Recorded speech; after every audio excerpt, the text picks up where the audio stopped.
Welcome to the Square State Sandlot podcast. Got a good friend of mine joining me. It's Lincoln Albrecht. We met up in Phoenix, Arizona area, and you are still living there. And just want to share with all those Phoenix people that Lincoln just said he has no faith in the Cards to mount a comeback in this Monday night game. Prove me wrong. Prove me wrong. I'd love to see Yeah. it, but prove me wrong. So did you said you didn't have them picked going into this game, correct? I did not have them picked going into this game. They've been scuttling since their loss to Green Bay. I think they've had one good game with Kyler starting against Dallas. Yeah. They beat Chicago, but I don't remember that being much of a real contest or much of a show from Kyler. So they've been scuffling for a while. Yeah. I think they said that they'd lost like 5 of their last 6 or something like that going into the playoffs. So Yeah, that sounds about right. not a good way to go in. No. So obviously we're recording this Monday night. So all the games have happened except for that one still in progress, but it looks like it's probably out of hand. Um, who did you have in those matchups for the previous games that had already been played? Run me through them again. I had Buffalo, Cincy. I thought the Cowboys were gonna outscore the Niners, and I didn't think Philly was gonna put up much of a fight. Yeah. And they proved me right in that one. So I don't think we need all those extra teams in the playoffs. No, I think this year made it quite clear that the seventh seed was quite unnecessary. Yeah, Um, and quite honestly, like the only real close game was the Raiders and the Bengals. All the other games were pretty much blowouts. Um, trying to think. Yeah, I mean, 49ers and Dallas late, I guess, was close too, but yeah. San Francisco didn't seem to put them away when they had a number of chances, and Dallas did their very best to hand it back to the 49ers again and again and again, and finally let the refs intervene and call the end of the yeah. fight. Yeah, if the refs had placed that ball, that Dallas was going to win, right? Or if you just don't call a quarterback draw with 14 seconds to go. I don't know. Call me old fashioned. The funny thing is, I said right before that play happened, I said, you got one play over the middle, but you got to get up to the line quick and spike it. And they do the quarterback sneak. And did you see where that ref was? He was. I think he was running from El Paso. Yeah. He had no interest in placing that ball. I think he was like No. 30 yards back from when Dak started to scramble and didn't really move until after the play was over. So pretty interesting. But like I said, I don't think that was going to make much of a difference because at the end of the day, you got a 30-yard bomb with very little chance with all those defensive backs sitting back there in the end zone. But I guess they would have had a chance to tie it. Expecting the refs to go above and beyond after watching them throw flag after flag after flag. Yeah, that was brutal to watch. That reminded me a lot of that Raiders Cowboys game. Oh yeah, I think there was about 400 penalties in that game because the Raiders and the Cowboys both like to shoot themselves in the feet. But I'm just running through my bracket here. I had Raiders over the Bengals, and then Bills over the Pats, Chiefs over the Steelers, and then on the NFC side, I had Rams, Dallas, and Tampa Bay. So missed on obviously the Raiders Bengals game and then Dallas 49ers game. But I forgot the Steelers made the playoffs after all that hubbub at the end of the season. But yeah, the Raiders did their darndest to get him in there. But yeah, your son's a Dallas fan, huh? he is, and so I had to introduce him to the fact that when you root for Mike McCarthy coach teams in the playoffs and they meet a smash mouth team, be prepared for disappointment. So yeah, I guess I should have allowed you to say who your teams were. Yeah, so I grew up in Delaware. I grew up as an Eagles fan. My favorite players were Reggie White and Randall Cunningham. And Randall broke his leg. Jerome Brown died in a car accident. Reggie White signed with the Packers, and I followed him there, and been rooting for the Packers ever since then. And spent a little time in Green Bay. Been to a couple of home games and training camp, and still rooting for him. So you'd get along well with John, one of our other co-hosts. He's usually only on weekends because he moved over to the UK. okay. So the time difference, I think he's 9 hours ahead of us or 7, something like that. So we always have to do it on weekends in the afternoon. That's the only time it really makes sense for us to both be awake at the same time. Sure. But talk lucidly. Yeah, so he's a huge Packers fan. Been to plenty of the games. He went to their last Super Bowl win. What was that, like 2000 in North Texas? Yeah, 2000. Was that 2008? Yeah, that's what I was going to say. Something like that. Yeah, it was 2008. So, yeah, his whole family's up from that area, so they're all huge fans. But I wish he was on so he could go back and forth with you on the Packers stuff. But yeah, we could talk about Leroy Brown's Hall of Fame resume and how he's a far superior safety to Steve Atwater, John Lynch, all the guys that have gotten in recently. Yeah.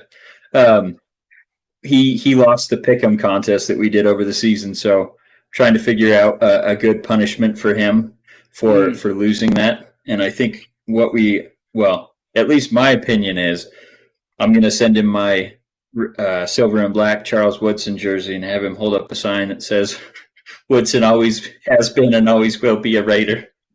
Ooh. I don't think he got any rings of substance. He didn't, but he was the man. Yeah. Most of his career was there, so yeah. Plus, he came back for the farewell tour. He came back for the Swan Song and put in some good work there, and I think made a Pro Bowl even. Yeah. Finished the last 2 games with a torn labrum or something. Okay. He played with a sling, basically. Yeah. So he was a warrior. He's probably my favorite Raider. If not him, then probably Tim Brown. But okay. Do you think that's a fair punishment, or should we keep brainstorming?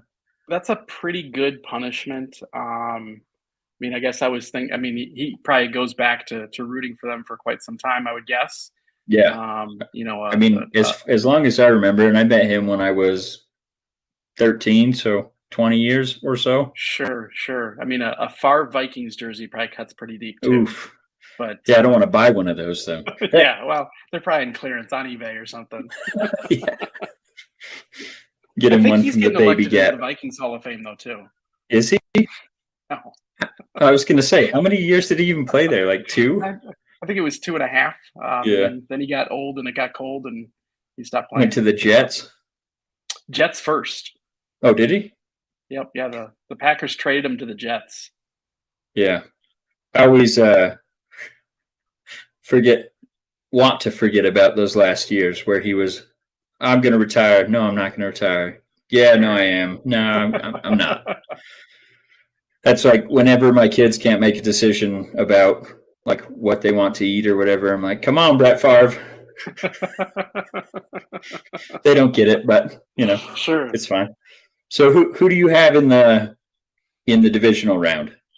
So obviously we have Bengals, Titans, and then Bills, Chiefs on the AFC side. Going with the Bengals and the Bills. I know that those are both upset picks, or at least I think they're both upset picks. I think the Bengals are on a roll. Derrick Henry's kind of the X factor. I think if any team matches up well with the Titans, it's the Bengals. They're playing with house money. They don't have anything to lose.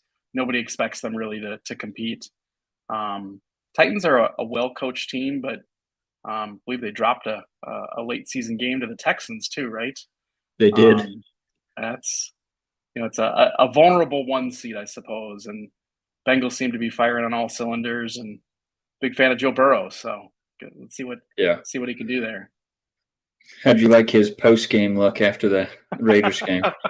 It doesn't hold a candle to his post national championship look, where he's just sitting in the locker room enjoying a stogie. But he's always seemed to relish those big moments, and it's interesting to look at the different number 1 picks who have come through and come to different franchises. And I don't think Cincinnati was any healthier than you look at Arizona or Jacksonville or any of these places.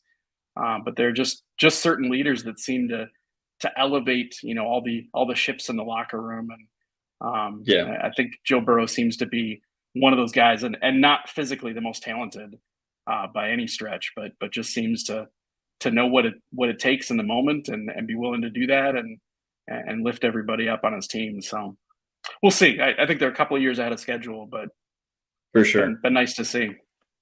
Yeah, I mean, I was super critical about the Jamar Chase pick at the beginning of the season because of how bad that offensive line has been, and obviously they played a little better than I think they should have on paper in terms of the offensive line, but they were still pretty vulnerable. I think they gave up 6 sacks to the Chargers, and honestly, I was kind of surprised the Raiders didn't do more against them. But Jamar obviously played pretty well this season, so looked like a decent pick in hindsight. Yeah, there's something to that quarterback wide receiver chemistry that seems to be a little bit underrated. And if you can get 2 guys that are on the same page, there's some value in that. And I know the consensus pick was Sewell, right? That's who everybody said they should take out of Oregon. And he struggled at first for Detroit, but seemed to pick it up later on in the season. And he'll probably prove to be a pretty good player. But sometimes Detroit, when you can get those special wide receivers, it's hard to pass that up. Like when the Raiders match up Devontae Adams with Derek Carr in this upcoming offseason. Oh, you mean in the Pro Bowl when Devontae won't be there? Neither will Derek Carr, but hey. Okay. Well, give it some time. Somebody might show up, and they'll just call him up and be like, "Hey, you want to play for the NFC?" Yeah, maybe. Yeah, might be on the NFC. Tay's not going anywhere. I don't know about Rodgers, but Tay's not going anywhere. You don't think so? You think the Packers are actually going to pay him? I think. Or you think they're just going to franchise him? They're definitely going to slap the franchise tag on him. Okay. I don't think he'll play on it.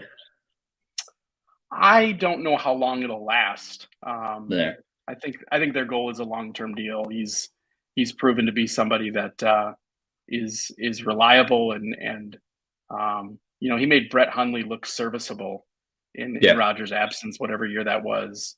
And when you have a wide receiver like that, he's a very valuable commodity. It'll be interesting to see, if somebody does come knocking, if it's going to take 2 first-round picks. I'm not sure how the rules of that shake out, but there's got to be a team or 2 that's sitting on a couple of first-round picks that would go, yeah, Devontae might be worth that for us. But then Green Bay always has the right to match, and I think they'll make that happen unless there's something catastrophic that happens with Rodgers. I'd be hard pressed to see him starting over at that position. Yeah. Well, let's say, real quick before we move off, Sewell, the Lions started him at right tackle, I believe, to start the season, and he's originally a left tackle. So once they moved him over to left tackle, he started playing a lot better, because I've heard from several offensive linemen on podcasts and whatever that they basically say it's like playing with your left hand if you're right-handed when they flip you on the other side of the offensive line. So I think that was a lot of his early criticism was because he was playing out of position, essentially. So, it's a tough position to come into. There's very few young offensive linemen that just walk into the NFL and dominate right off the get-go. And usually those guys are centers or guards. The tackles are the ones that struggle early on. But, Detroit had I think a good selection in him.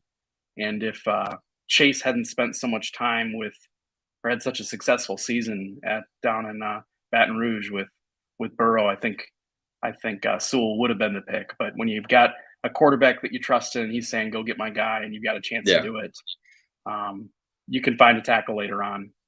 For sure.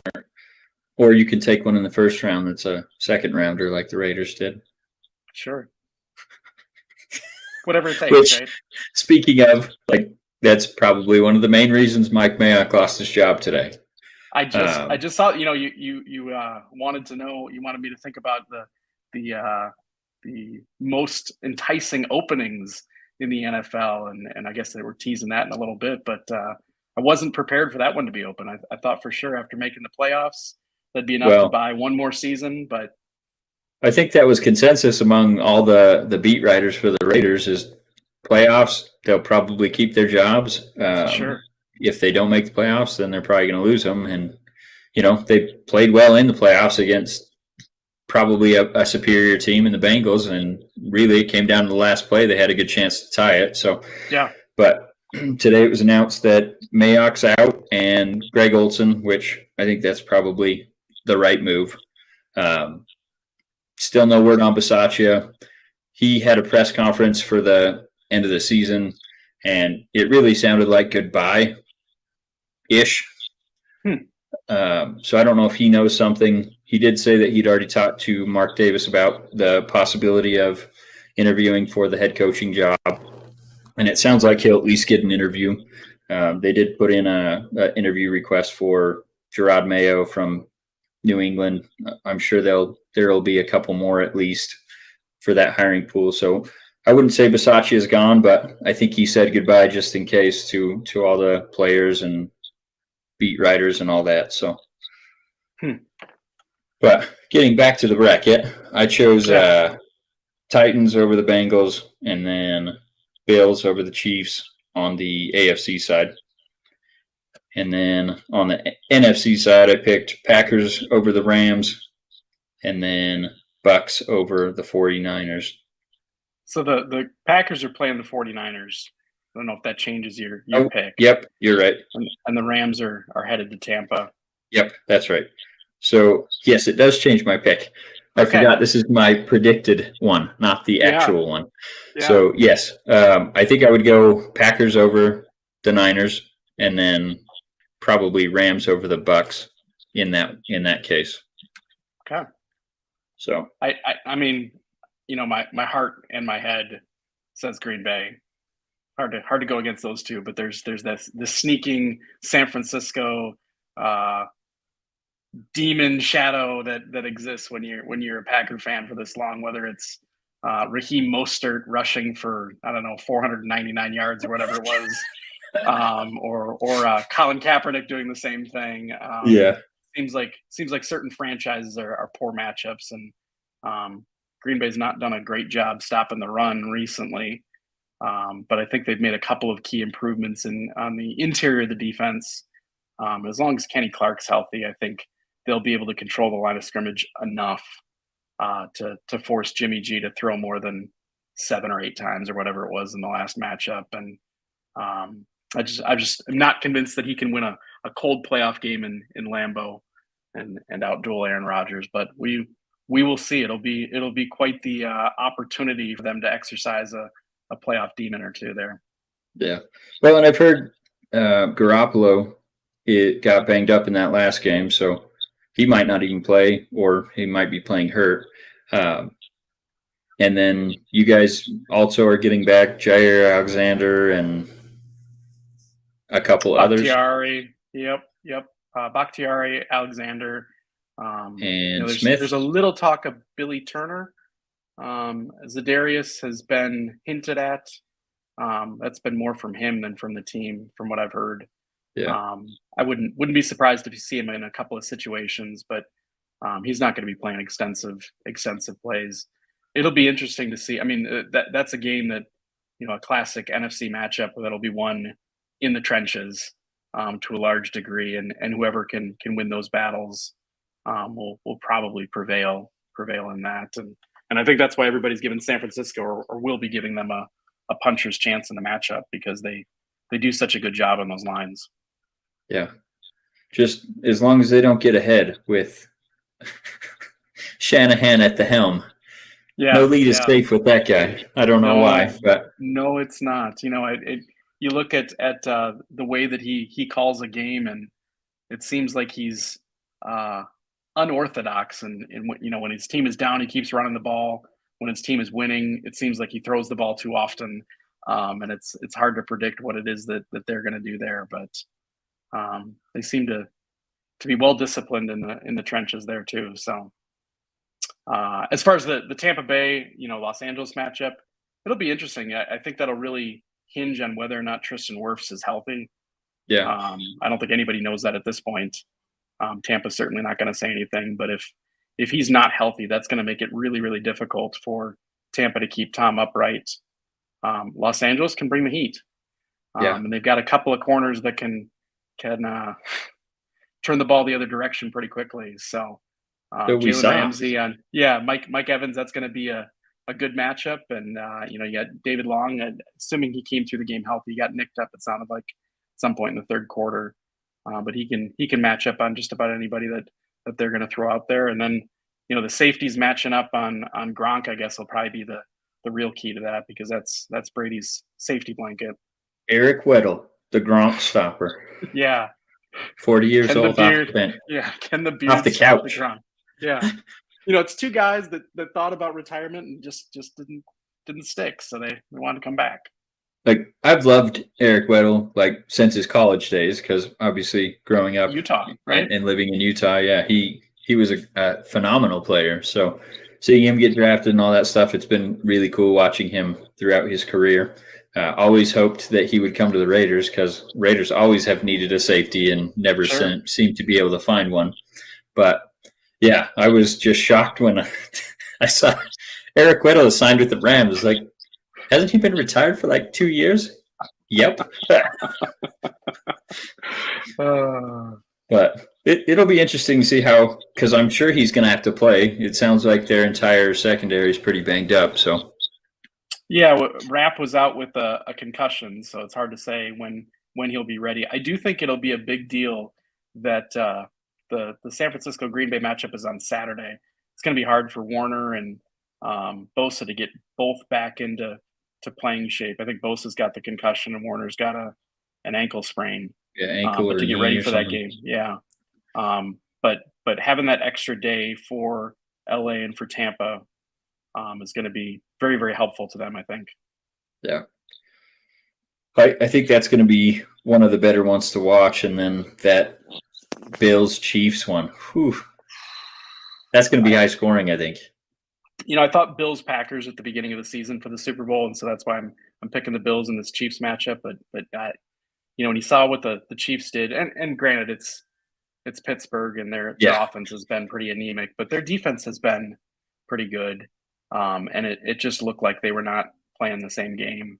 I guess it helps when you have, a tackle eligible that's able to throw a guy to the ground and then catch a touchdown. But I don't think the game would have been very close otherwise anyway. So Mahomes, if they can keep him upright, gives him a lot of opportunities. Tyreek Hill looks healthy. Kelsey looks healthy.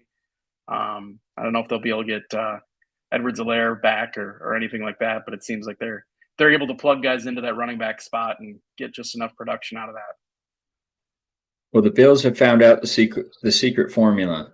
It's just score touchdowns on every drive.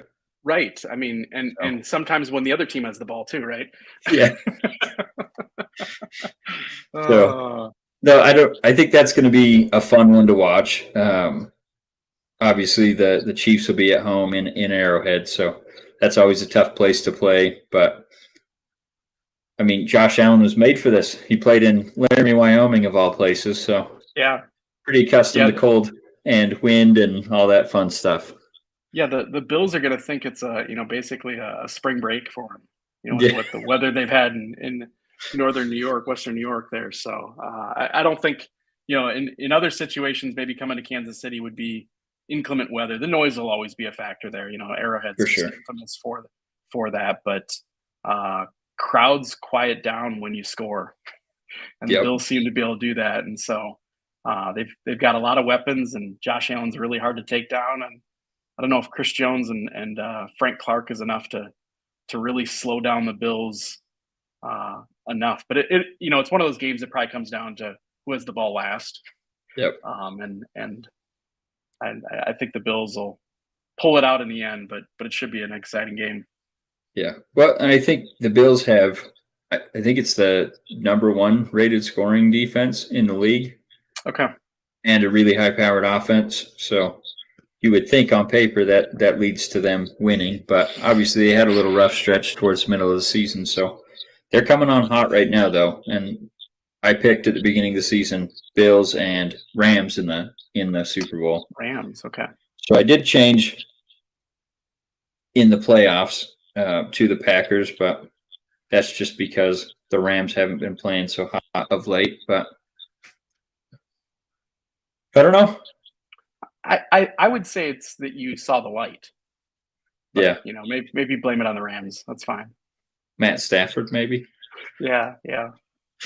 Remember that he played in Detroit at one point? There's just enough times where Stafford's touchdown passes go the wrong direction. That yeah. It's hard to have a long run in the playoffs when you do that. But we'll see that game against Tampa will be a good one. Oh, I think it's going to be great.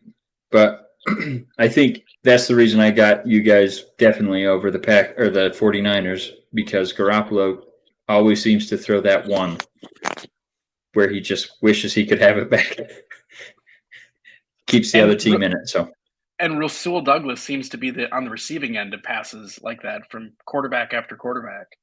Yep. Just very opportunistic and the practice squad nightmare.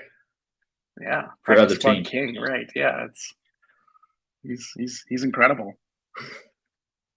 So I'm interested in your take on the most desirable job opening for head coach. The list consists of possibly the Raiders, Denver, Jacksonville, Miami, Chicago, Minnesota, Houston, the New York Giants, and possibly Seattle, depending on what they decide to do with Carroll and if they're going to trade Wilson and rebuild and all that fun stuff. Well, I don't think Pete Carroll's going to fire himself. And I don't think he's going to trade away the best quarterback he's had in quite some time. Even going back to Matt Leinart at USC, I just think he looks at this situation and goes, I can fix this. So in my mind, Seattle's not really going to be open. If you'd asked me this morning what the best opening was, I would say Miami, I think. I'm not sure that they have the quarterback that they want, but I think they have all the other pieces and the draft capital. They've got the appealing weather for free agents and the fact that there's no state income tax. That seems to help when it comes to getting somebody to come sign with you. They've got a lot of young talent. Seems like they've hit on a lot of important draft choices, but the Tua question, I think, is really the elephant in the room. And if a coach can get something great out of him, that's the obvious answer. But I'm not sure that he is the quarterback that everybody is hoping that he is. And so I think it's Miami, but I guess that comes with the caveat of, do you have the ability to pull the plug on the Tua experiment? And I'm not sure that Miami's GM is going to be on board for that. I think they've got a couple of first-round draft picks in 2 years, if I'm remembering correctly. And so that gives you an opportunity to play with Tua for a year and prove that he either is or isn't the guy, and then see what you've got from there. So I think Miami is probably the most attractive opening, and I think Las Vegas is second.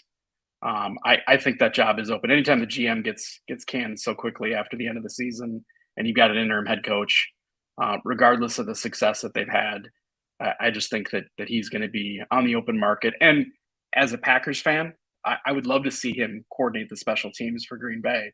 So maybe he wants to move to Ashwaubenon or something.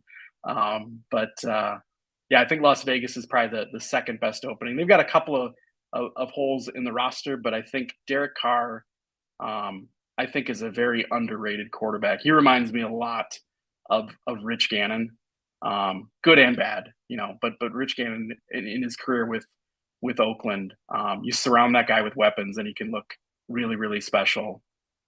He may not be, the top 3-4 quarterback that every franchise is coveting, but there's a reason there's only 3 or 4 of them, and every franchise is chasing that. So I think you've got a really solid situation there.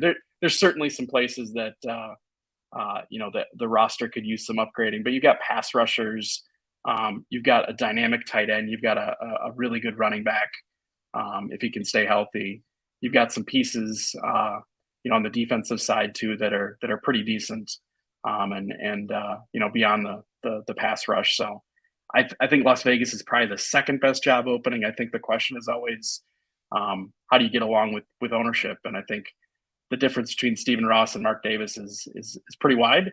And so I think I'd probably lean towards Miami, put Las Vegas in second. And I know everybody is coveting the Denver job, but when you can't find a quarterback, Yeah, it doesn't matter what you have around it. You're just going to be, constantly swinging for the fences, and this is not the year to look for a quarterback in the draft. that's what I've And heard.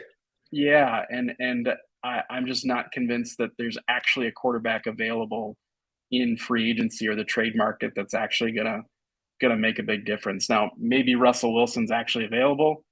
I tend to think he's not. I think it's going to be Kirk Cousins. I think it's going to be Jimmy G. I think you might see a couple other maybe surprising names on there. But if I'm Denver, I'm looking to pick up a Gardner Minshew and see what he can do for a little bit, and try and swing for the fences and a couple of other picks and see what you might be able to get. No faith in Teddy Bridgewater or Drew Lock, huh? Or Drew Lock. No. I know Green Bay was really hot on Drew Lock. Yeah. And Teddy's he's a competitor. And it's it seems to be a wonderful story, but it just seems like every time they've put him in a position to succeed, he's fallen short of expectations. Or gets hurt.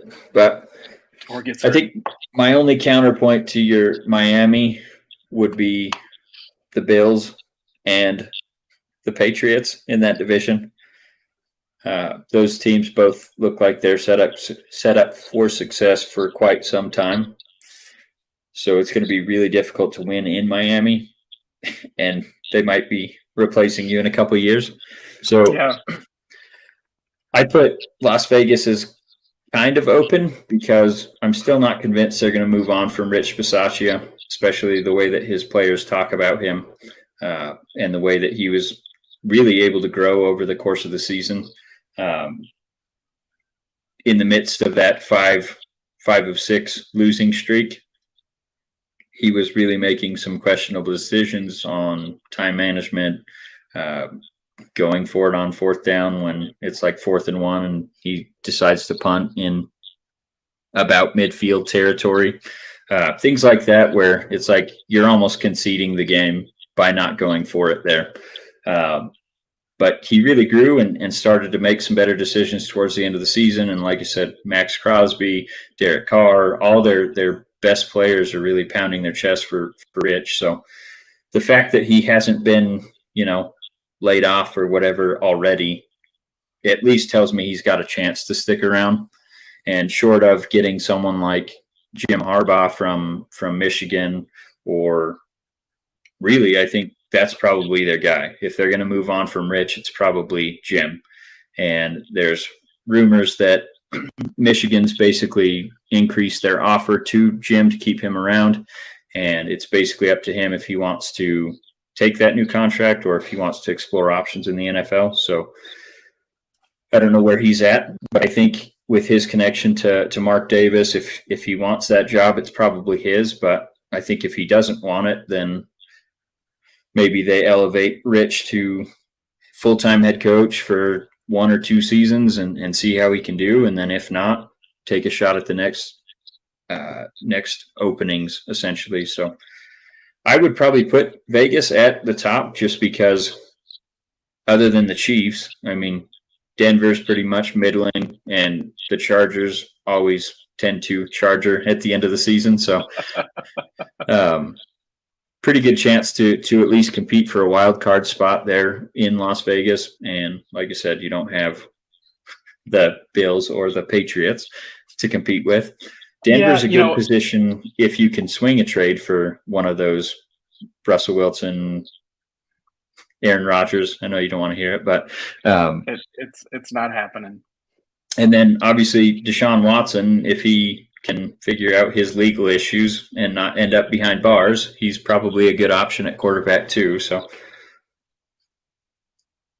yeah, I guess to me, I look at Josh Allen, Pat Mahomes. That's a wash. If you've got either one of those in the division, at best you're looking at splitting that series. Miami swept New England, yeah, and that was this year. And so, I recognize Mac Jones is probably an ascending quarterback, and Bill will probably get the team a little bit stronger. But New England was a good team this year, so sweeping them is no small potatoes. The Las Vegas situation, I think the tough part of that is, as a head coach, is you're walking into a situation with a GM that doesn't have likely a proven track record. I think Miami's GM, you at least know what you're getting in that situation. I think, and it's going to be tough, and maybe that's why Bisaccia sticks around a little bit longer, because Las Vegas is likely going to be picking last for the coaches, just because they got to get the GM thing figured out first. And so you're right, he might survive another season or two, and a GM might say, hey, you know what, you've got this locker room, and I'll try and bring in some new talent. We'll see what we have in the coming years. So that job may not really be open the way that it at least appears in at this moment in time. But yeah, I think it's an attractive job offer, and you got a lot of talent there. You got a lot of question marks too, but I think there's quite a bit there. I mean, at the start of the season, we looked like we had a pretty good roster assembled. Obviously, you lose your star wide receiver. Darren Waller was out a good chunk of the season, but the offensive line was completely rebuilt, and I mean, it was rough this year. Obviously, we took Alex Leatherwood in the first round when most people had him graded out as a mid-second round pick, and slotted him at right tackle from day one, and he really struggled, kicked him inside, put Brandon Parker, that was a third-round pick back in 2018, another miss, and he really struggled. Andre James really struggled up until probably week 12 or so at center. Obviously, you ship out Rodney Hudson, one of the best in the entire league. That's going to be a downgrade, even if he plays well. Richie Incognito was supposed to start the season at left guard. He didn't play a single snap for them. So Colton Miller was really our only offensive lineman that was penciled in on day one that actually played the season. So I think if you can get another wide receiver and just patch up that offensive line a little bit, I think it's going to be a pretty desirable place to be. But let me give you a dark horse candidate. New York Giants. I wouldn't touch that with a 10-foot pole. I know you wouldn't, but let me tell you why. Yeah. You've got the NFC East that every year someone's got a chance. You're not going to have high expectations going into it. You're going to have probably good support from the owner because he doesn't want to look like an idiot replacing you in 2 years from now after he just had that press conference saying this is the worst we've done in quite some time. So, and that division, like, you could be competitive in 1 year. Like, Washington's down, Eagles, maybe they'll be good, but maybe they won't with Jalen Hurts. And then the Cowboys, I mean, look at what they do in the playoffs every year. So, yeah, I mean, I think the division's favorable. I just don't think that there's a lot there for the team, and I'm not sure what you're getting with the GM. You have the added pressure of coaching in New York and coaching the big brother there. Yeah. And far too often the Giants have looked like the Jets, and maybe worse at times. I think that's the kind of coaching opportunity that needs somebody with some experience and a steady hand. And I don't know that guy is gonna be able to win big games there, but I think he'll at least be able to save them from being an embarrassment. I'm not sure what you have with Daniel Jones. He seems to be more of an athlete than a quarterback. And now he's got neck questions. And so I'm not sure what you have there. You got Saquon Barkley, but he doesn't seem to ever stay healthy. You've got some tools at wide receiver. But at the same time, it seems like they've never been able to use any of them very effectively. And so, well, and I think that's more what they have at quarterback. But that's the thing is you have basically a blank slate, because I think after this season, Saquon, you can not pick up his option and maybe re-sign him to a more favorable deal that suggests his playing time. And same thing with Jones. I think they can move on from him after this season as well. So you basically got a blank slate to figure out what you have this upcoming season, and then hopefully, obviously, make your imprint on the roster after that. I think they would have to have someone that's an experienced GM that can help build a roster. But I think that would be one where you're going to have some patience. You're going to be able to mold it into what you want it to because it's already tore down pretty much. Yeah, So yeah. It's beyond the studs. I was going to say my dark horse would be Jacksonville. Jacksonville. I think you've got a long leash there, like you said, with New York. I'm not convinced that Balky is as good at his job as he thinks he is. But he did build a pretty good team in San Francisco. I think he did a better job there than everybody's lauding Lynch for all the picks that he's made. But I see a lot more misses than hits. And if you take away Bosa, you're left with Kittle and Fred Wagner. There in San Francisco, and so I think Balky did a pretty good job when he did that. I'm just not sure what else you have there. I think they've got a couple of pieces at wide receiver and running back, and I think the offensive line has a little bit. You got three running backs? 3 of them, yep. Yeah. It's like having 3 quarterbacks, right? No, it's better than that. But I think that division is something that can be seized. The Titans are the kings right now, but a lot of that has to do with the way that King Henry runs. His physicality. Indianapolis, I just think Carson Wentz is broken beyond repair. I don't know what happened there, but it just seems like in big moments he makes small decisions or really bad decisions, and then Houston. If you could relegate a team down to the SEC or to Conference USA, that's where they'd be headed right now. So that's a division that you could sneak in a couple extra wins, sneak in as that 7th wild card, assuming that you think Trevor Lawrence is the guy. I guess I've never been as enamored with him as everybody else seems to be, but I'll trust that they seem to know a little bit more. So yeah, I mean, he played well in college, but there's plenty of quarterbacks that played well in college that don't end up playing too well in the NFL. Everyone's comparing him to Peyton Manning because of how bad his season was. I don't know if that's necessarily a good reason to compare him, but obviously Manning was able to turn it around, so maybe. And that Colts team was a lot worse than this Jacksonville team was. Although I think in this case, Trevor had to deal with the disaster that was the coaching staff. Clearly, when you've got a coach that gets fired mid-season in his first year, that's as bad as it gets. I'm trying to remember who was the head coach for Peyton Manning his rookie year. I don't know if that was Ted Marchibroda or who that was. But they did not have a very talented team. I actually was able to go to training camp that year when they drafted Manning. That was like 1998, I think. I was going to say 98, yeah. Bill Polian was the GM. I think it was Ted Marchibroda was the head coach there.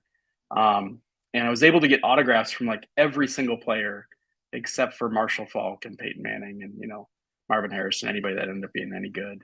But yeah, 1998, and that was the same year that Woodson got drafted, if I remember right. Oh, yeah. I mean, you remember that was the greatest Heisman ballot ever. Yeah. Insane. Yeah. You got Manning and Moss and Woodson. I don't remember. I'm assuming Ryan Leaf was on that list, but maybe not. Oh, he had to have been. I mean, he did lead number the 2 Cougars to a Rose Bowl. Yeah.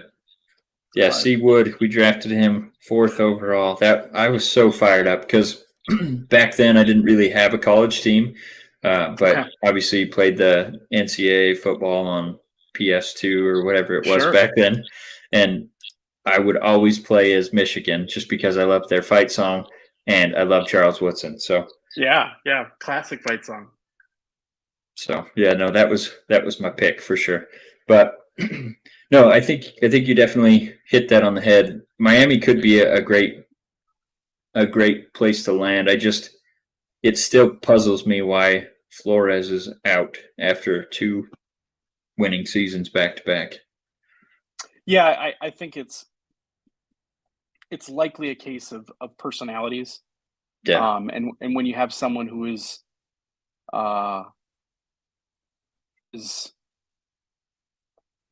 conditioned to coach the way that Flores seems to be based on coming from the Belichick tree and the way that he's responded to things. And and expects everybody to compete and isn't willing to hand anybody anything. I think that probably didn't rub Tua the right way, and I think the Dolphins want to see what they have in that quarterback, and I think that's a tough position. And when you have to choose between the GM and the coach, and the coach has been successful in certain situations and then struggled in others, it seems that the ownership tends to side with the GMs time and again. The coaches seem to be replaceable.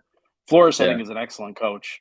I'm not sure that he can get a team to the Super Bowl promised land, but he seems like one of those guys that can get a team to the playoffs consistently. Kind of like, I know Ron Rivera took the Panthers to the Super Bowl against Denver, but one of those coaches that just seems to be a good leader of men, but maybe not very, very popular with the people that you need to be popular with to keep your job.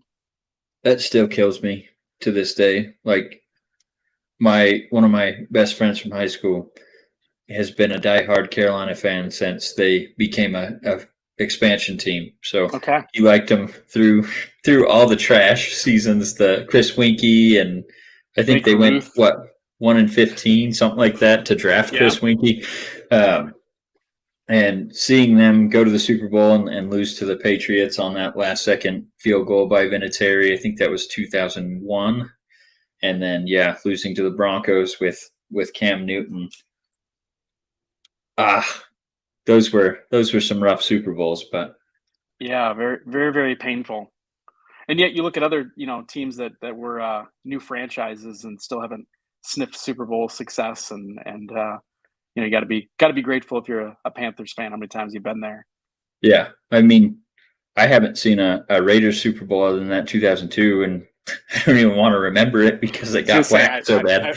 I felt like I was walking on thin ice when I talked about Rich Gannon, but he did have he had a wonderful career as a Raider. He did pride of Delaware too. So no, I definitely have respect for Gannon. Obviously, it didn't end the way that we wanted it to, but I mean, he brought us back to relevancy when really we hadn't sniffed the playoffs since the 80s before him, and not since then either, really. I mean, we went in 2016 with Derek Carr, but then he broke his ankle, so that was a sham of a playoff run because we didn't even get to really play.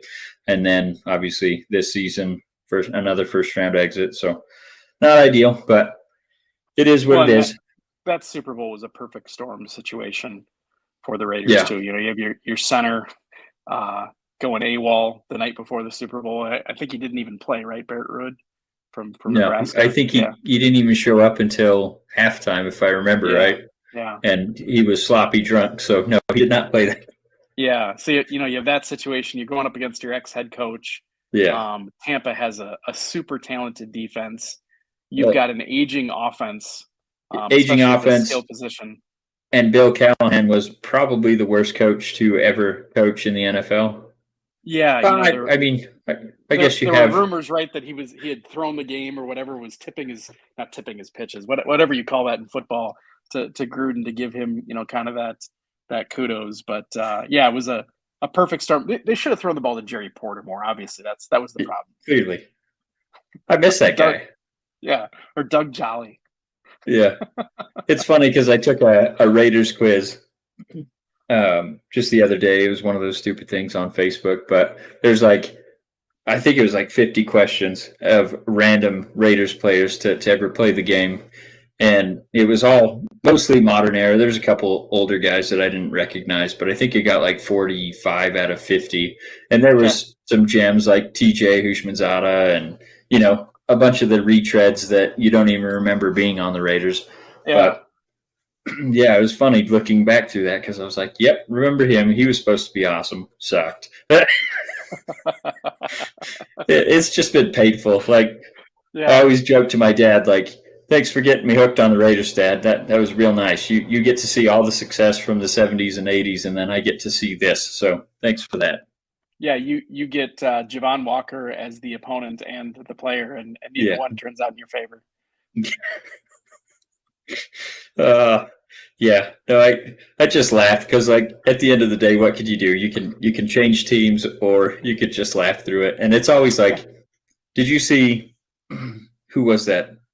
I can't even remember who they were playing, but that they chucked a Hail Mary down to the end zone and the two Raiders players collided and it bounced to the guy in the end zone right behind them both this season. And I was just like, of course that would happen because, why not?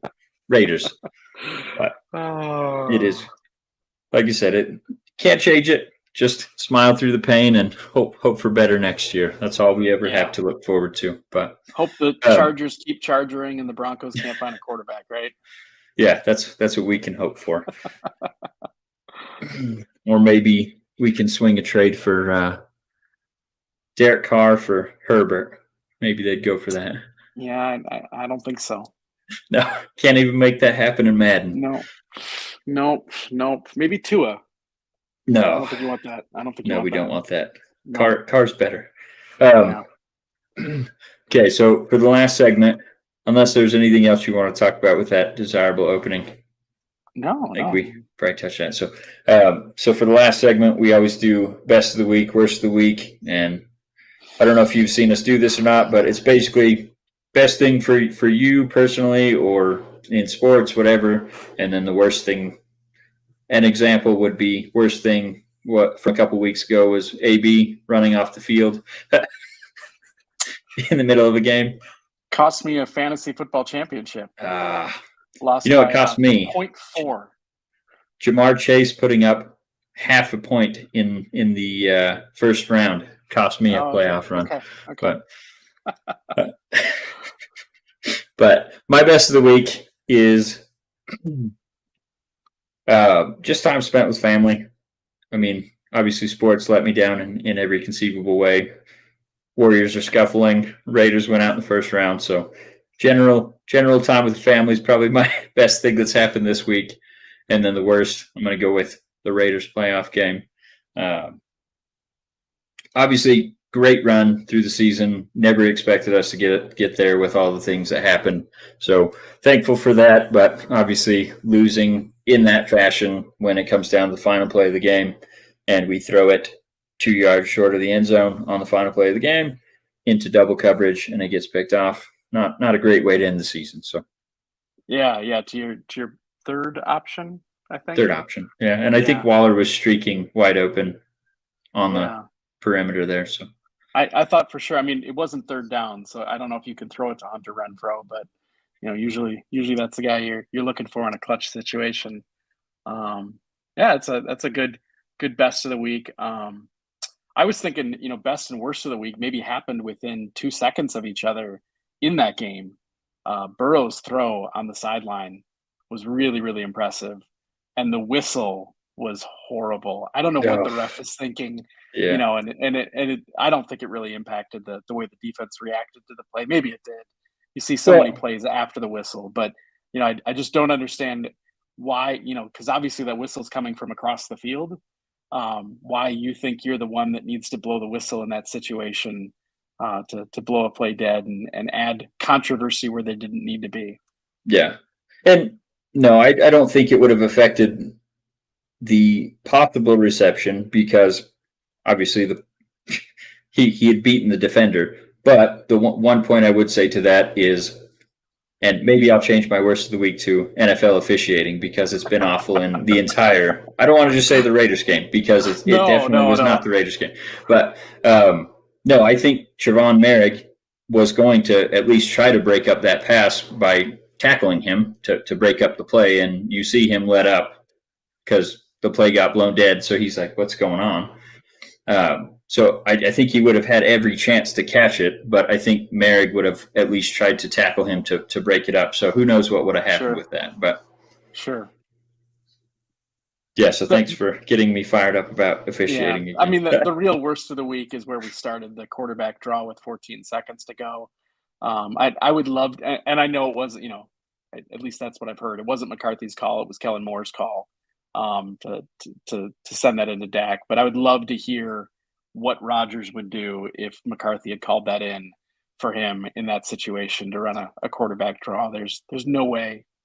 any other quarterback would be running that. And it just shocks me that they didn't understand the situation. They didn't understand the ref's role in that position. It's not college. Getting a first down doesn't stop or slow the clock in any way. And there's a reason the 49ers were playing that boundary defense. And you had a chance if you threw a quick slant and you could do a quick spike and get it a little bit closer. But I'm not convinced that 40 yards versus 30 yards was any different for that. So that was my second worst of the week. The worst of the week was having to console my 6-year-old son after watching his team get his hopes up again and again and again, and then lose in such spectacularly frustrating fashion. Well, I've got a 9, a 6, and a 4-year-old, and all of them were saying, the Raiders are probably not going to win, Dad, the entire game. So I've already got them conditioned. So at least they're rooting for the right team, right? Yeah, they're hoping for the best, but expecting the worst, and that's the true mark of a Raiders fan. So no, I think Rodgers made his position on play calls coming in from the sideline on Pat McAfee's show when they were discussing that 3rd and 9 quarterback sneak in New York. So I think we already know what his opinion would be on that quarterback draw on 4th. Or he's not running that play. He's forcing it into triple coverage to Devontae. Yeah, well, and that's the thing. Like you said, 30-yard pass or 40-yard pass, I don't think it really matters. If with 15 seconds, you likely have at least 2 shots, possibly 3 at the end zone. But running that play, that puts you down to only 1 possible chance. Obviously, it's a little bit closer, but I don't know. It was confusing. Like I said, if he had gotten down a little bit sooner, they would have at least had time to set the ball and spike it. But he just got too deep into there for that to be a possibility even. So tough call. But yeah, you would have liked to see that hook and ladder that they ran earlier in the drive in a position like that, because the middle of the field's wide open and you can get it to somebody who's athletic and fast and can pitch it to somebody else who can get out of bounds. And then in that situation, I don't know that I'm fully up on the rules, but if you throw the ball towards the sidelines as a lateral and it goes out of bounds, I believe that still stops the clock. I'm not positive on that. But I don't know, because there's a lot of those rules that change towards the end of the game where if I mean, they've had to rewrite the rules 1,000 times just to stop Raiders shenanigans. So there you go. Fumbling forward. Heidi Bowl. A couple things. Holy Roller. But they also rewrote the rule to keep us out of the playoffs or out of the Super Bowl, with the tuck rule. I guess they didn't rewrite it. They interpreted it. And then wrote the rule afterwards, right? No, we had it right. No, you didn't. Yeah, even though he's not attempting a pass, it's a forward pass. I don't know. And then the fortunes of those teams went like. Yes. That's the great butterfly. There we go. There we go. Yeah. After that, but no, that's fine. All right. Well, I think that's all I had on the docket here. So I'll allow you a chance to have any parting words before we call it an episode here.